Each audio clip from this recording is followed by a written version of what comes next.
নমস্কার সুধী প্রিয় দর্শক, ভোরের আলোয় আপনাদের স্বাগত। সুপ্রভাত। আজ 28শে ডিসেম্বর, বৃহস্পতিবার।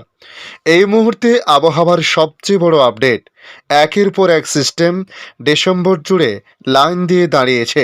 এক প্রকার হোঁচট খেতে খেতে এগোচ্ছে। কিছুটা তার শক্তি বাড়িয়ে দাপট দেখানোর চেষ্টা করলে হয় ঘূর্ণাবর্ত বা পশ্চিমী ঝঞ্ঝার প্রভাব উত্তরের হাওয়ার মুখে বারবার বাধা সৃষ্টি করছে। বর্তমানে একটি ঘূর্ণাবর্ত রয়েছে বাংলাদেশে, পাশাপাশি নতুন করে একটি পশ্চিমী ঝঞ্ঝা আগামী 29 থেকে 30শে ডিসেম্বর নাগাদ উত্তর পশ্চিম হিমালয় সংলগ্ন এলাকায় প্রবেশ করতে চলেছে বলে জানানো হয়েছে।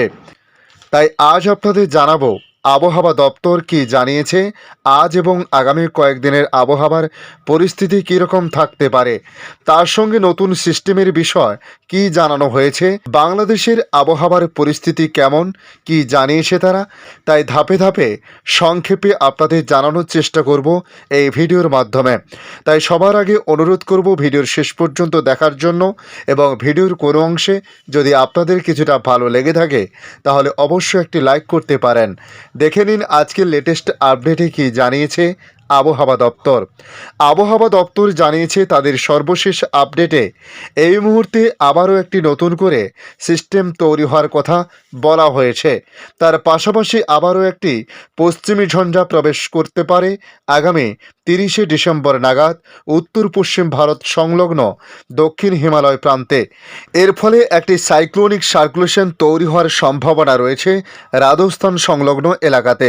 তার সঙ্গে সাগর থেকে প্রচুর পরিমাণে জলীয় বাষ্প ঢুকছে বঙ্গে, যে কারণে আগামী দিনে বাংলায় বৃষ্টির সম্ভাবনা কতটা সে বিষয়ে আবহাওয়া দপ্তর জানাচ্ছে।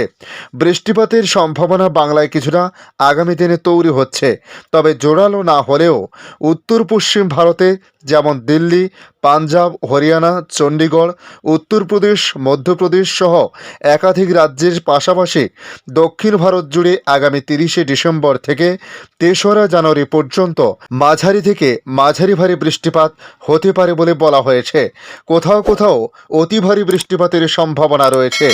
বিশেষ করে উত্তর পশ্চিম ভারতের রাজ্যগুলিতে ভারী বৃষ্টিপাতের সতর্কতার কথা জানানো হয়েছে। এদিকে ভারতীয় মৌসুম ভবনের রিপোর্টে জানানো হয়েছে ঘূর্ণাবর্ত একটি রয়েছে বাংলাদেশ ও তৎসংলগ্ন এলাকাতে। তার জেরে বদলাচ্ছে শীতের মোড। তবে বছরের শেষে সপ্তাহে শীতের আবহাওয়ায় রং বদল। আইএমডির পূর্বাভাসে বলা হয়েছে আগামী 24 ঘন্টায় আন্দামান ও নিকোবর দ্বীপপুঞ্জ সহ উপ হিমালয়, পশ্চিমবঙ্গ, সিকিম, তামিলনাড়ু, পুদুচেরি, করাইকল, কেরল এবং মাহেতে বিচ্ছিন্ন বৃষ্টিপাত হতে পারে। অন্যদিকে উত্তরপ্রদেশ, পাঞ্জাব, হরিয়ানা, চণ্ডীগড় এবং দিল্লির কিছু অংশে সকালের দিকে খুব ঘন কুয়াশা পড়তে পারে। তার সঙ্গে আসাম, মেঘালয়, নাগাল্যান্ড, মণিপুর, মিজোরাম, ত্রিপুরা, দক্ষিণ উড়িষ্যা, উত্তরাখণ্ড, উত্তর রাজস্থান, উত্তর মধ্যপ্রদেশ এবং রায়লসীমায় ঘন কুয়াশা বিস্তৃত রয়েছে বলে জানানো হয়েছে। তবে আশ্বস্তকারী মৌসুম ভবন ও স্কাইমেড ওয়েদারের পূর্বাভাসে জানানো হয়েছে আগামী কয়েকদিন দেশের বাকি অংশে আবহাওয়া শুষ্ক থাকতে পারে বলে আশা করা হচ্ছে। তবে সর্বশেষ পূর্বাভাসে বলা হয়েছে আজ বৃহস্পতিবার 28শে ডিসেম্বর বজ্রবিদ্যুৎ সহ বিক্ষিপ্ত বৃষ্টির সম্ভাবনা রয়েছে লাক্ষাদ্বীপ, আন্দামান ও নিকোবর দ্বীপপুঞ্জ, উপ হিমালয়, পশ্চিমবঙ্গ, সিকিম, তামিলনাড়ু, পুদুচেরি, করাইকল, কেরল এবং মাহেতে। পাশাপাশি পশ্চিমবাংলার শীতের আপডেট নিয়ে যা বলা হয়েছে, বড়দিনের মতো বর্ষবরণে জাঁকিয়ে শীতের সম্ভাবনা নেই। সকাল এবং সন্ধ্যায় শীতের আমেজ থাকলেও দিনের বেলায় শীত কার্যত উধাও। বছরের শেষ কটা দিন এমনই থাকবে আবহাওয়া, এমনটাই জানিয়েছে আবহাওয়া দপ্তর। কলকাতায় স্বাভাবিকের থেকে 4 ডিগ্রি উপরে উঠেছে রাতের তাপমাত্রা। আজ কলকাতায় সর্বনিম্ন তাপমাত্রা থাকতে পারে 18 ডিগ্রি সেলসিয়াসের আশেপাশে বলে জানানো হয়েছে। সকাল থেকে মাঝারি কুয়াশা থাকবে, তবে কলকাতায় রাতের তাপমাত্রা স্বাভাবিকের উপরে থাকার সম্ভাবনা রয়েছে। তবে আজ সর্বোচ্চ তাপমাত্রা 27 ডিগ্রি সেলসিয়াসের আশেপাশে থাকতে পারে বলে জানানো হয়েছে। এদিকে উত্তরবঙ্গে দার্জিলিংয়ের পার্বত্য এলাকায় ছাড়া আর কোথাও বৃষ্টিপাতের কোনো সম্ভাবনা নেই। তবে পশ্চিমী ঝঞ্ঝার প্রভাবে দার্জিলিংয়ে কিছুটা বৃষ্টিপাত হতে পারে বলে বলা হয়েছে। পাশাপাশি উত্তরবঙ্গের কয়েকটি জেলায় বিক্ষিপ্ত বৃষ্টিপাতের একটা সম্ভাবনা জানানো হয়েছে। তবে দক্ষিণবঙ্গে বৃষ্টিপাত হতে পারে কিনা সে বিষয়ে এখনও পরিষ্কার করে না জানা গেলেও আবহাওয়া দপ্তর জানিয়েছে, পূর্ব পশ্চিম মেদিনীপুর, উত্তর ও দক্ষিণ 24 পরগনা, কলকাতা, হাওড়া, হুগলি, নদিয়া, ঝাড়গ্রাম, পূর্ব এবং পশ্চিম বর্ধমান সহ বাঁকুড়া, বীরভূম, পুরুলিয়া এবং মুর্শিদাবাদে বৃষ্টিপাতের সম্ভাবনা নেই। তবে কিছুটা কুয়াশা পড়তে পারে ভোরের দিকে। বেলা বাড়ার সঙ্গে সঙ্গে আকাশ পরিষ্কার হওয়ার সম্ভাবনা রয়েছে। তবে 30 তারিখ থেকে মেঘলা মেঘলা ভাব থাকতে পারে দক্ষিণবঙ্গের একাধিক এলাকাতে। উত্তরবঙ্গের ক্ষেত্রে বলা হয়েছে, এই মুহূর্তে দার্জিলিংয়ের পার্বত্য এলাকায় ছাড়া বাকি কোনো জেলাতে বৃষ্টিপাতের সম্ভাবনা নেই। দার্জিলিংয়ের উপরের দিকে তুষারপাতের সম্ভাবনা রয়েছে। সিকিমে তুষারপাতের কথা বলা হয়েছে।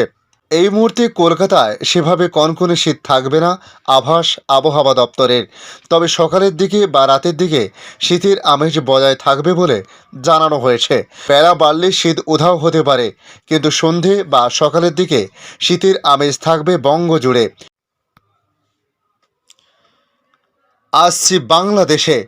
বাংলাদেশ আবহাওয়া অধিদপ্তর থেকে পাওয়া ঢাকা, রাজশাহী, চট্টগ্রাম, খুলনা, বরিশাল, ময়মনসিংহ ও সিলেট বিভাগের আবহাওয়ার সর্বশেষ সংবাদ প্রতিবেদন তুলে ধরা হয়েছে। উপমহাদেশীয় উচ্চচাপ বলয়ের বর্ধিতাংশ পশ্চিমবঙ্গ ও তৎসংলগ্ন এলাকায় অবস্থান করেছে। মৌসুমের স্বাভাবিক লঘুচাপ দক্ষিণ বঙ্গোপসাগর এলাকায় অবস্থান করেছে, যার বর্ধিতাংশ উত্তর বঙ্গোপসাগর পর্যন্ত অবস্থান করেছে। পূর্বাভাসে বলা হয়েছে, অস্থায়ীভাবে আংশিক মেঘলা আকাশসহ সারা দেশের আবহাওয়া প্রধানত শুষ্ক থাকতে পারে।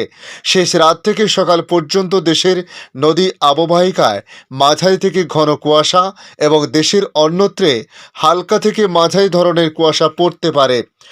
তাপমাত্রা বিষয়ে বলা হয়েছে, সারা দেশে রাত এবং দিনের তাপমাত্রা প্রায় অপরিবর্তিত থাকতে পারে। ধন্যবাদ সম্পূর্ণ ভিডিওটি দেখার জন্য। ভালো লাগলে লাইক, শেয়ার, কমেন্ট করবেন। কমেন্টে অবশ্যই জানাবেন আপনার এলাকার নাম, বর্তমান সেখানকার আবহাওয়ার পরিস্থিতি কেমন রয়েছে। পাশাপাশি নতুন বন্ধুদের কাছে রিকোয়েস্ট করব চ্যানেলটি সাবস্ক্রাইব করে রাখার জন্য, তাহলে পরবর্তী আপডেটগুলি অতি সহজে আপনাদের কাছে পৌঁছে যাবে। ভালো থাকুন, সুস্থ থাকুন। ধন্যবাদ।